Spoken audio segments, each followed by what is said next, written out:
Welcome back to Streamline Entertainment. It is Marvin speaking. We're going to get into a video. It's the second part, Vanished Without a Trace. Where is Sudiksha Kanaki? PI TJ Ward breaks his silence, and he was on the Natalie Holloway case and never give that up. And he was on that for quite some time, people. So let's get straight into Lisa Zada. Do go and subscribe to her. She's absolutely brilliant on this case and still keeps moving forward.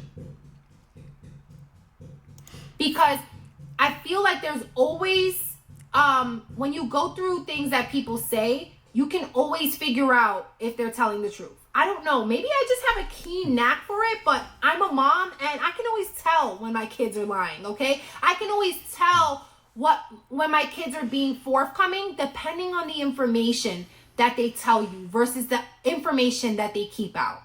So I am on a search, guys, to kind of find that officially so we can go through it here on Mamas.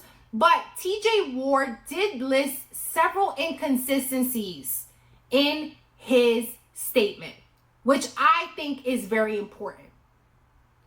Now, Dominican media was, and just to catch everybody up, because if you're not caught up and you're catching this for the first time, please go check out some of my other videos. I've done videos that you can probably find right here where it talks about a lot of the theories that come with the sudiksha Kanaki disappearance. One of the things was whether or not Joshua Reed had something to do with it. Two, it was the bar incident that was a potential setup. If you guys haven't checked that out, check that out. It was some weird stuff going on in the bar, and both her and Joshua Reed looked like they were throwing up.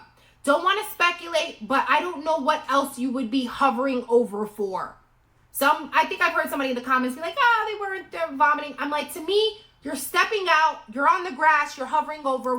Loads of people said they were vomiting. This was like 80% of the comments. I'd say they were definitely vomiting in the video that I saw Sudiksha in, to be honest with you. You can tell that they consumed a little bit of alcohol. That was definitely saw. What else are you doing, right? So were they potentially roofied at the bar? Maybe Joshua Reed did black out. I don't know, right? We're just trying to walk through things in our heads. But if he did black out, I still feel like there are inconsistencies about why didn't you act if you woke up and realized that the person that you were last seen on the beach with was gone. I guess that's the biggest thing for me, guys. It's not really about what he did there. It's about what he did after that makes me feel like he knows something. Okay? If you woke up honestly and realized that you almost just drowned on the beach with this girl, why wasn't the first instinct was when you came into the hotel was to go to the front desk and report that you almost drowned, and now the girl that you were having a good time with the night before is gone? Why did you automatically assume she left?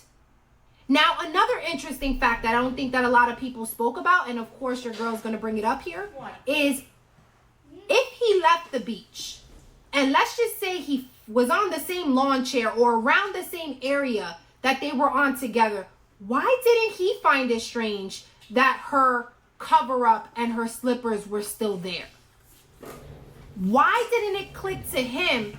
Where could she have went without those things? Why didn't that draw a red flag to him?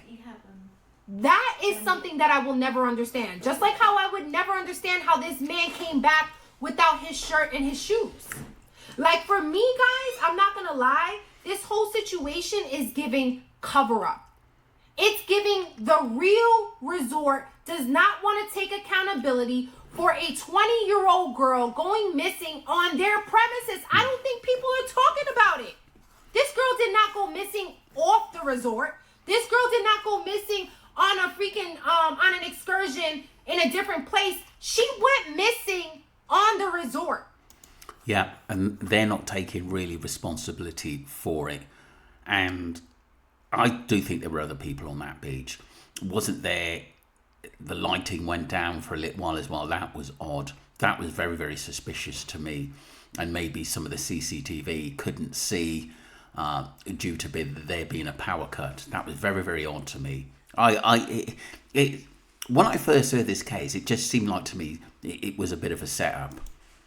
Now, to me, it almost seems like Joshua Reed getting clear from this is in the benefit of the Dominican Republic. Okay? And don't get me wrong, I'm Dominican here. I'm Dominican. Y'all know this. I don't know if y'all know this, but I've never been to Dominican Republic. Okay, my dad was born there, and it has always been my dream to go to where my dad grew up and see that. But now it's giving. I need to make sure that I'm safe. Like, if a girl can go missing on a resort and nobody seen nothing, you mean to tell me all of the people who work in the resort, all of the cameras there were conveniently not on? Like, God. This is my thought. This is what makes me think this is about money involved in it. And like I said in another video as well, Lisa brings up that there's a £250,000 in dollars, to be honest with you, reward for any information on what happened to Sudiksha Kanaki. But we'll go into that another time. Guys, it's giving cover up. I don't know. I'm scared. I'm weary. Like, this is like, I almost feel like the Dominican Republic is not saying anything or not really investigating this the way they should because it works to their betterment. If she was drowned, that's the best safe scenario for them. If we end up finding out down the line that she was murked or murdered or brutally hurt or taken, that is going to affect business.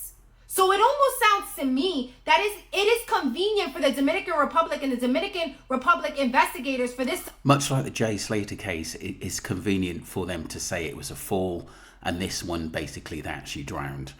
Very, very suspicious, both the two cases which we're covering. To go away. But I'm here to let you know that I'm not going to allow that to happen. And I hope that you guys don't allow that to happen, okay? We are going to continue to keep our foot on their necks. We want to know what happened to Sudiksha Kanaki. Where is she? We deserve answers, okay?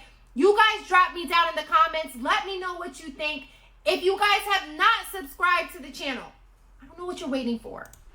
That was Lisa Said. Like I said, do go and subscribe to her myself, Streamline Entertainment. It was a reaction video. And like I said, she seems to think that there's still a lot of suspicion in this case. I do.